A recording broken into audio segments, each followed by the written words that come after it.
Have you ever wondered why, when someone hurts you, your first instinct is to scream, to explain your pain, or to demand an apology? We've all been there. You send that long paragraph at 2 a.m., your heart racing, hoping they'll finally get it.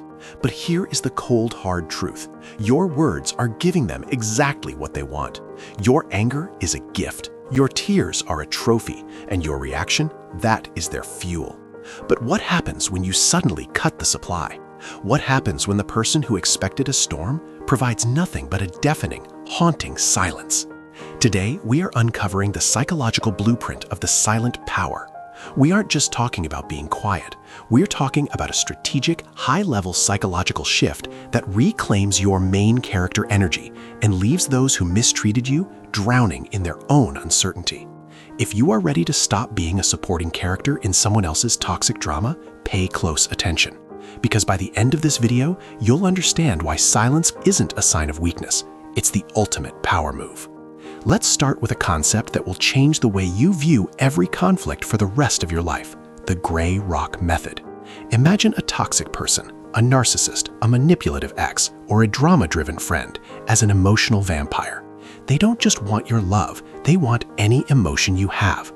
They poke, they prod, and they gaslight you just to see you explode. Why? Because your reaction proves they still have power over you. To beat them, you must become as uninteresting as a gray rock.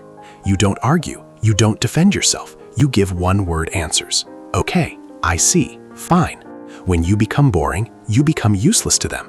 You are essentially telling them you are no longer worth my emotional energy.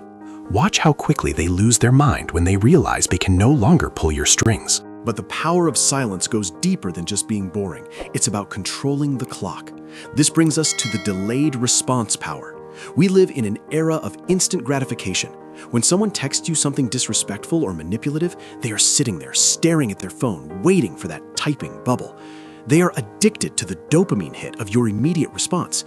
When you wait 3 hours, 6 hours, or even a full day to reply, or better yet, don't reply at all, you break their rhythm. You are reclaiming your time. You are signaling that your life is full, your mind is occupied, and they are at the very bottom of your priority list. This isn't a game, it's a boundary. It tells them that access to you is a privilege, not a right. Now, let's talk about something that stings even more than hatred: selective amnesia. There's a common misconception that the opposite of love is hate. It's not. The opposite of love is indifference. Think about Sarah. She spent months crying over a guy who treated her like an option. When they finally bumped into each other at a coffee shop, he expected her to look sad or bitter.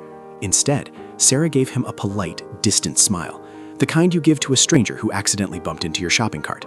She didn't bring up the past. She didn't ask why. She treated him like a minor character from a movie she saw years ago and barely remembers. This normalization of their existence is a psychological gut punch. It signals that they didn't break you. They didn't even leave a scar. You've moved on so completely that you've forgotten to even be mad. While you are practicing this indifference, you must master the art of moving in silence. In the age of social media, our first instinct is to post a revenge body photo or a cryptic quote about fake friends. Stop doing that. All that does is tell the world and your enemy that you are still thinking about them. The real main character move is the soft launch of a new life. You don't announce your gym progress. You don't post your new promotion. You just disappear from their radar. Let them hear about your success through the grapevine. Let them see a photo of you laughing with new people 6 months later, looking better than ever. When you don't broadcast your moves, you create a vacuum of mystery. And in that vacuum, their imagination will do the work for you. They will wonder, what do they know that I don't? How are they so happy without me? Your silence is the canvas, and their insecurity is the paint. This leads us to the most critical part of this strategy: cutting the narcissistic supply.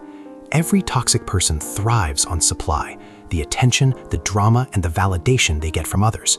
By going no contact, you aren't just ignoring them, you are cutting off their oxygen. Think of it as a digital and emotional blackout. You block the number, you mute the stories, you leave the group chats.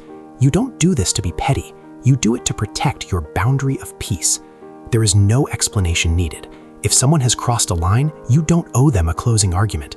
Your exit is the argument. By removing yourself entirely, you leave them with nothing but their own reflection. Without you to blame, they are forced to sit with their own toxic thoughts. And for a person who avoids accountability, that is the ultimate punishment. But why does this work so effectively on the human brain? It comes down to the science of uncertainty. The human mind hates an unfinished story. It craves closure. When you argue with someone, you are giving them an ending, even if it's a bad one. But when you go silent, you leave the story open. Their brain will go into a loop trying to solve the puzzle of your silence. This is called the Zeigarnik effect. Because you didn't give them a final fight, they will replay every interaction they had with you, looking for where they lost control. They will spiral into overthinking. While you are sleeping peacefully, they are awake at 3 a.m., wondering why they no longer have a seat at your table. As we reach the final stage of this transformation, we focus on radical self-focus. This is the glow-up phase. The greatest revenge isn't making them hurt, it's making yourself so successful, so peaceful, and so high vibe that you become unrecognizable to the version of them that used to know you. You are no longer the person who stayed up waiting for their call. You are the person who is too busy building a business, traveling, or simply enjoying a quiet Sunday morning. This is the moment you realize that the silent power wasn't actually about hurting them. It was about healing you. You didn't stay silent to make them go crazy.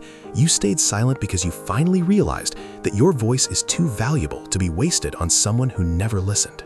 If you've made it this far, it means you are ready to take back the remote control of your life. You are ready to stop reacting and start ascending. Remember, your energy is a currency. Stop spending it on people who are bankrupt. Your silence is not a sign of weakness. It is a sign of a boundary that they can no longer cross. It is the sound of you choosing yourself. Before you go, I want you to do something for yourself. If you are committed to reclaiming your power and moving forward in silence, comment the word "reclaim" below. Let this be your digital contract with yourself. And if you found value in this breakdown of human psychology, hit that subscribe button. We are building a community of people who choose peace over drama and power over pity. Your journey to becoming the best version of yourself starts with a single quiet step. Thank you for watching. I'll see you in the next video where we'll dive even deeper into the psychology of success. Stay silent, stay powerful.